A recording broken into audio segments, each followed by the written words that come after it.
So ayan guys, gantang tanghali guys, magtatanim tayo ngayon ng pakwan guys. So ito guys, sa pagtatanim guys ng pakwan, kailangan durugin mo muna yung mga lupa na buo-buong lupa. So ganyan tapos lagyan natin guys ng abono. Sa akin nga pala pilpos nilagay kong abono para may laban siya sa punggos. So ganyan, ihukay natin sa dyan. Tapos tahuban natin uli ng pino, durugin natin. Tapos gawa tayo ng seedling.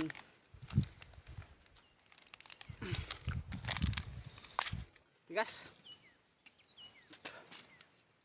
So ito guys, yung pakwan. So grabing init guys. Ito yung paborito ng pakwan, yung panahon ng tag-init.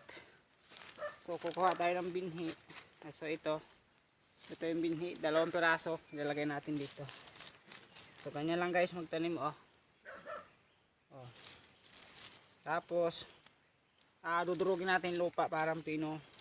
Sabay dilig. So ganyan, pasawa natin sa dilig para yung pakwan natin ay mabilis tumubo. So ayan So pagtatanim ng pakwan,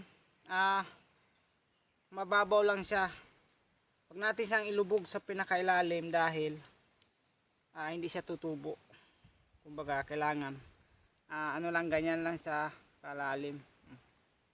So maraming salamat guys sa nanonood. Sa hindi lang yung guys marunong magtanim, pero sa marunong okay lang. So mayan, bye bye.